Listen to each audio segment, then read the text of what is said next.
Здравствуйте, дорогие зрители! Это передача «Акцент», и мы сегодня беседуем с представителем ведомства, без которого не обходится ни один человек. У нас в студии Антон Вячеславович Кириков, заместитель директора по почтовому бизнесу Управления Федеральной почтовой связи Хабаровского края, филиал ФГУ Почта России, макрорегион Дальний Восток. Антон Вячеславович Кириков, заместитель директора по почтовому бизнесу Управления Федеральной почтовой связи Хабаровского края, филиал ФГУ Почта России, макрорегион Дальний Восток. Родился в городе Южно-Сахалинск, окончил технический университет города Комсомольск-на-Амуре, получил специальность инженера, экономиста, кандидат технических наук. Добрый день, Антон Вячеславович, мы приветствуем вас в нашей студии. Добрый день. Очень рад оказаться в этой студии, очень рад оказаться на вашей гостеприимной земле и очень рад, что мы с вами сейчас обсудим такие очень интересные вопросы, которые касаются деятельности Почты России. А вы в Якутии первый раз, Антон Вячеславович? Да, я сам в Якутии первый раз, но, в общем-то, корни определенные у меня связаны с Якутией, потому что мой отец родился в населенном пункте Пеледуй Ленского района. Вот, я буквально, когда сюда летел, это вспомнил.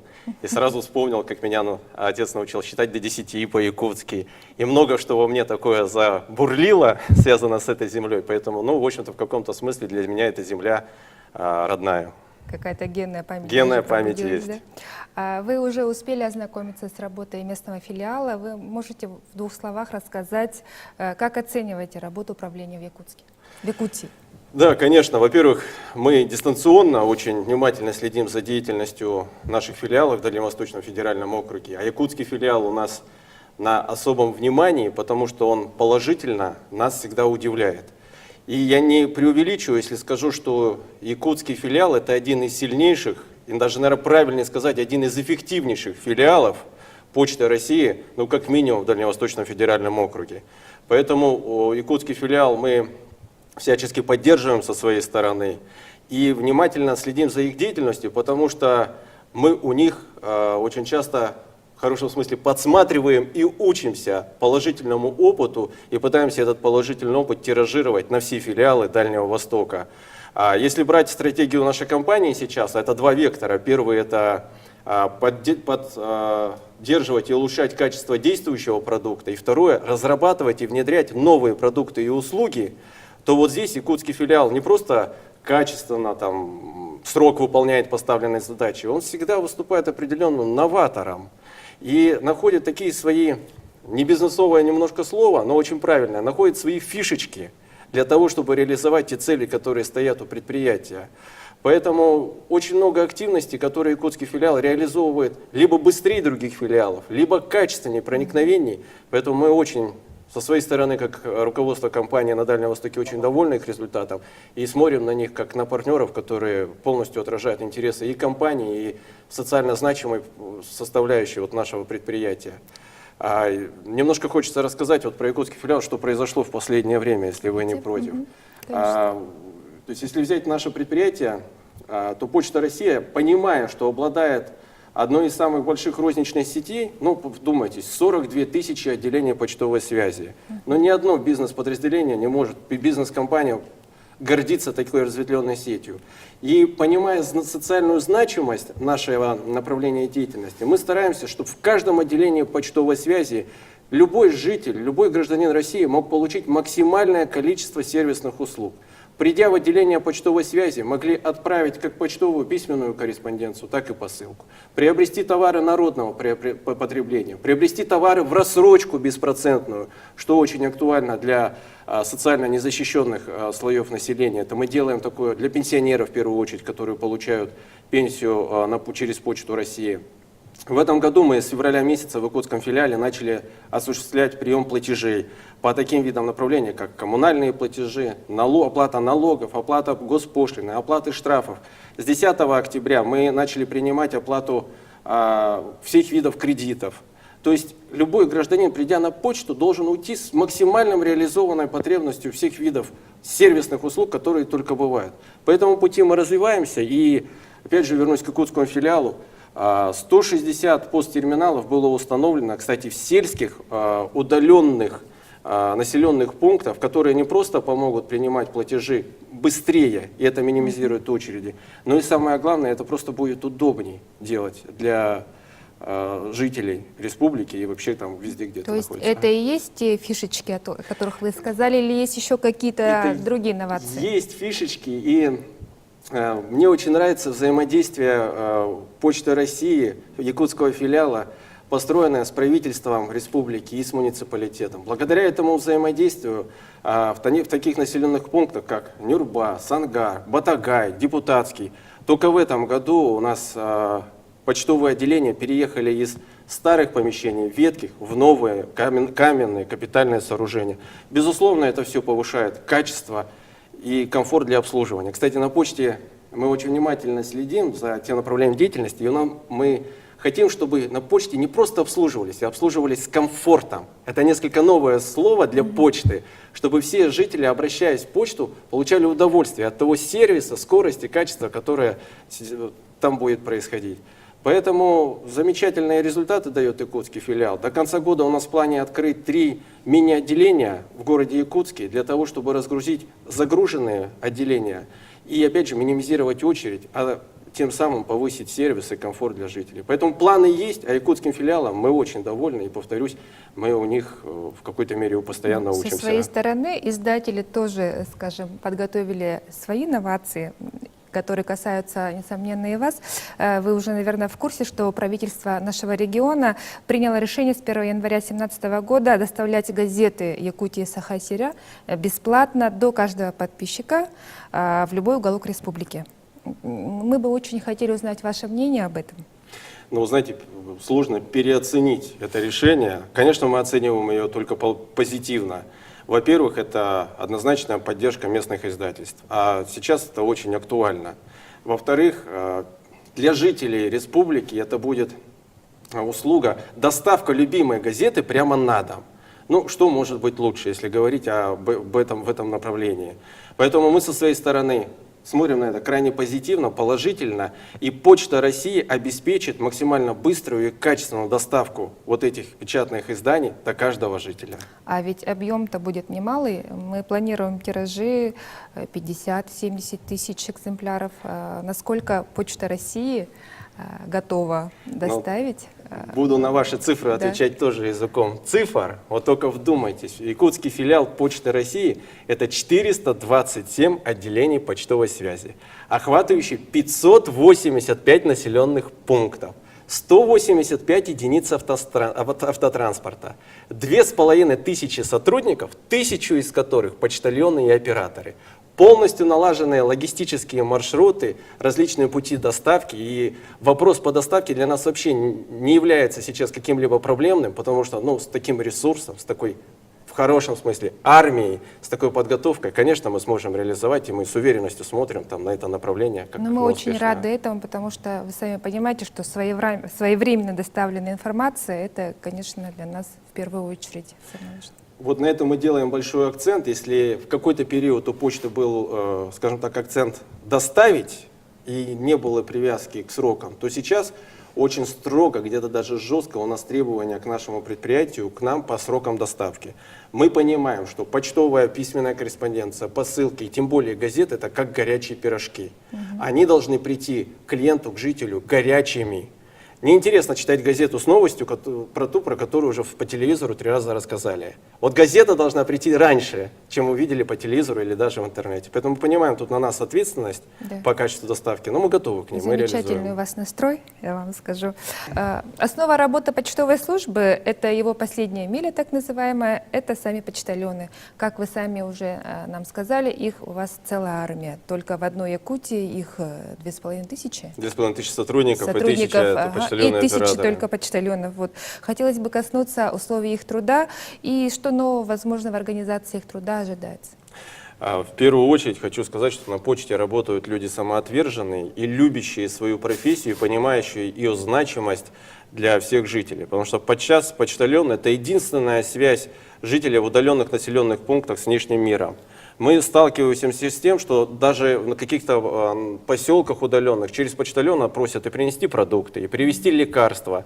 И почтальон — это же человек определенного доверия. Не каждый пустит себе в дом, ну, скажем, человека с улицы. А когда приходит и говорит: я почтальон, тут у нас сразу и дверь, и душа нараспашку, потому что это почта.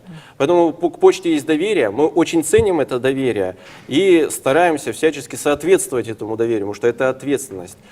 А от этого мы понимаем и тяжесть труда почтальона, поэтому двигаемся мы тут в нескольких направлениях. В первую очередь происходит изменение материальной компенсации труда для почтальона, изменение их заработной платы. Это направление у нас постоянно меняется, ежегодно. По возможности это происходит несколько раз в год, но все свободные средства, которые появляются у компании, направляются на то, чтобы улучшить материальную составляющую оплаты труда почтальонов. Во-вторых, на почте мы знаем, что есть такое направление, как работа из поколения в поколение. Поэтому почтовик — это определенный склад человека, и мы поддерживаем привлечение молодежи в это направление. Мы участвуем в ярмарках на вакансии, мы проходим по техникумам и училищам связи. И всякий интерес, который проявляется к почте, мы поддерживаем, стараемся этих ребят максимально привлечь и найти для них какие-то возможности в наше время заинтересовать их и материально. Если говорить о почтальоне об условиях труда, то сейчас у нас есть однозначно это оснащение одеждой, спецодежда для работы вот в таких непростых и климатических условиях. Новые сумки почтальонов, которые помогают там переносить килограммы и газеты, и письменной почтовой корреспонденции по всей территории.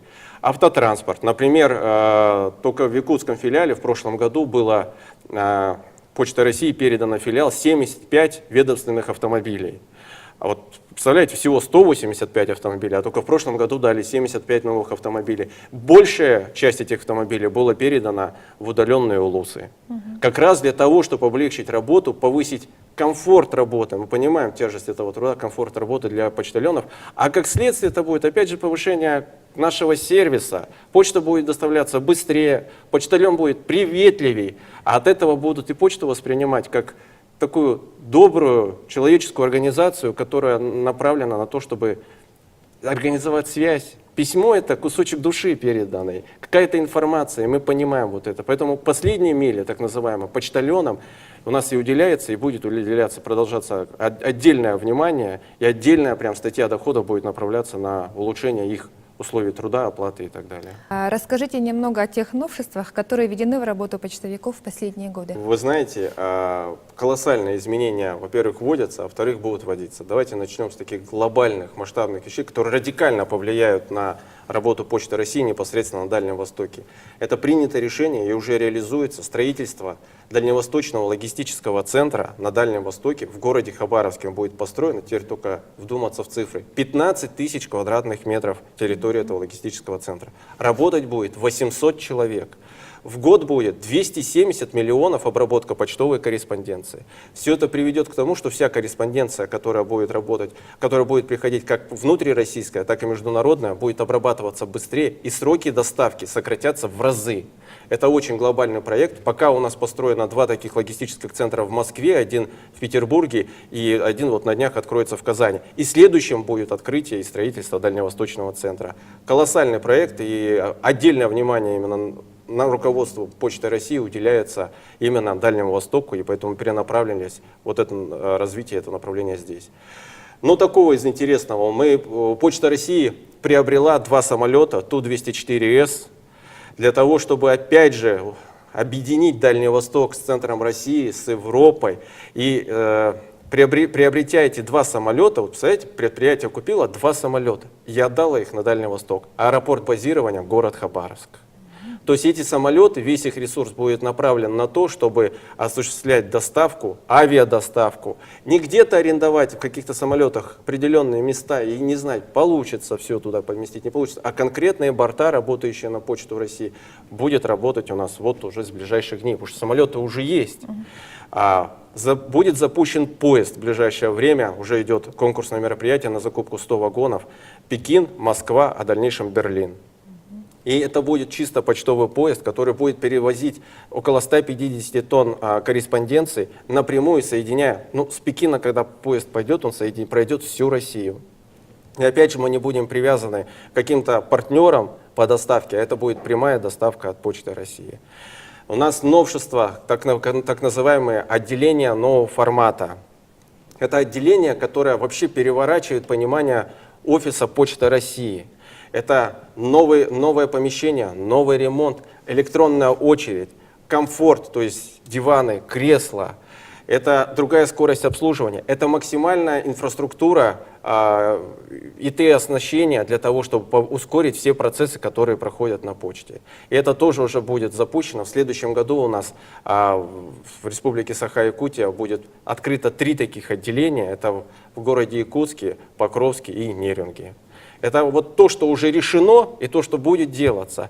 А это у нас почта так устроена, что сейчас мы этим уже занимаемся автоматически, это уже есть. Постоянно думаем, что еще сделать, что еще наработать для того, чтобы почта, обладая такой уникальной инфраструктурой, 350 тысяч человек работает на почте.